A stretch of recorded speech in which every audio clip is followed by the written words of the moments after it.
दे धडक बेधडक आपल्या परिसरातील ताज्या घडामोडी, घटना, समस्या, विविध क्षेत्रातील सर्वदूर बातम्या पाहण्यासाठी लोकशक्ती लाईव्ह न्यूज चॅनलला सबस्क्राईब करा आणि नोटिफिकेशन मिळवण्यासाठी बेल आयकॉनला प्रेस करा. नेरळ पोलीस ठाणे हद्दीतील ममदापूर गावाजवळील टिवाळे नाका परिसरात मध्यरात्री सशस्त्र हल्ल्याची घटना घडली आहे. शिंदे गटातील कार्यकर्ते व सुरेश टोकरे यांचे समर्थक मिलिंद शिंगे यांची धनेश्वर शिंगे व विशाल हिसालगे यांच्याशी बाचाबाची झाली. या वादाचं रूपांतर भांडणात होऊन विशाल हिसालगे याच्यावर शस्त्रानं हल्ला करण्यात आल्याचा आरोप करण्यात आलाय. या हल्ल्यात विशाल गंभीर जखमी झाला असून त्याच्यावर रायगड हॉस्पिटलमध्ये उपचार सुरू आहेत. या प्रकरणी नेरळ पोलिसांनी मिलिंद शिंगे, रेशब कुरेशी व आमन पटेह यांच्या विरोधात गंभीर गुन्हा दाखल करून तिघांनाही अटक केली आहे. मात्र जखमी विशालचे भाऊ ॲडव्होकेट विपुल हिसालगे यांनी पोलीस कार्यवाहीवर संशय व्यक्त केलाय. तसंच रायगड जिल्हा परिषदेचे माजी अध्यक्ष सुरेश टोकरे यांचं नाव गुन्ह्यात दाखल करण्याची मागणी करत मागण्या मान्य न झाल्यास आंदोलनाचा इशारा दिलाय. 29 जानेवारी 2026 रोजी माझा भाऊ विशाल हिसाळगे याच्यावरती एक प्राणघातक हल्ला झाला. या हल्ल्यामध्ये माझा भाऊ गंभीर जखमी झालेला आहे. आता रायगड हॉस्पिटलमध्ये आज संध्याकाळी त्याचं ऑपरेशन झालेलं आहे. या ऑपरेशनमध्ये त्याच्या लिव्हरला मार लागलेला आहे. लिव्हरवरती टाके आलेले आहेत. आतमधलं एक हाड तुटलेलं आहे. त्याच्यानंतर फुफ्फुस आणि लिव्हर याच्यामध्ये जो पडदा असतो त्या पडद्याला साधारण 50 स्टिचेस आलेले आहेत आणि सध्या तो व्हेंटिलेटरवर बेशुद्ध अवस्थेत आहे. अशा क्रिटिकल सिच्युएशनमध्ये माझा भाऊ आज त्या ठिकाणी आहे.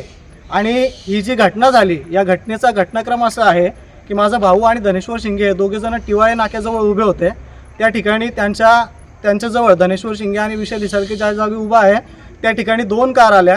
एका कारमध्ये सुरेश टोकरे हे होते आणि त्यांच्या मागच्या कारमध्ये रेशब कुरेशी आणि अमन पटेल हे दोघंजण होते.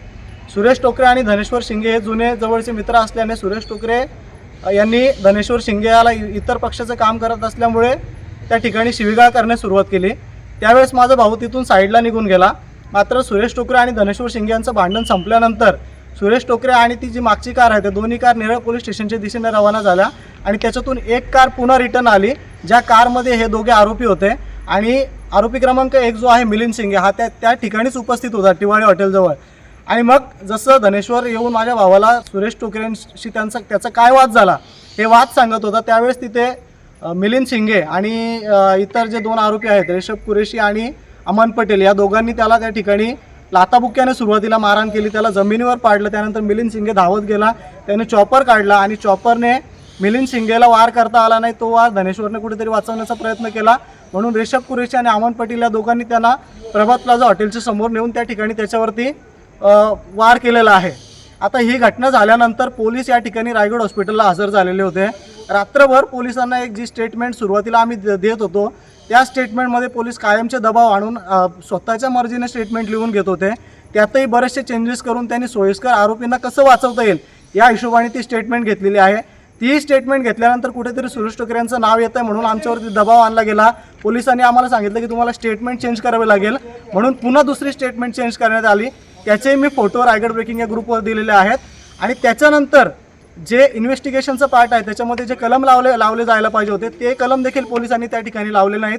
109 जो आहे भारतीय न्याय संहिताप्रमाणे 109चा जो कलम आहे तो त्या ठिकाणी लावण्यात आला नव्हता. ज्यावेळेस मीडियावरती बातमी प्रसिद्ध झाली त्यानंतर पोलिसांनी त्या ठिकाणी तो कलम लावण्याचं काम केलेलं आहे.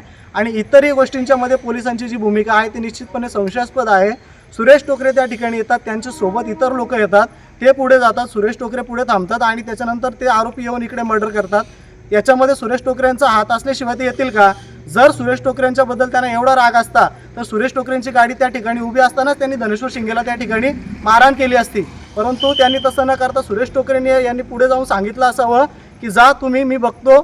त्या हिशोबाने त्यांनी हे जे प्रकरण केलेलं आहे हा जो हाफ मर्डर केलेला आहे तो त्या अनुषंगाने केलेला असेल.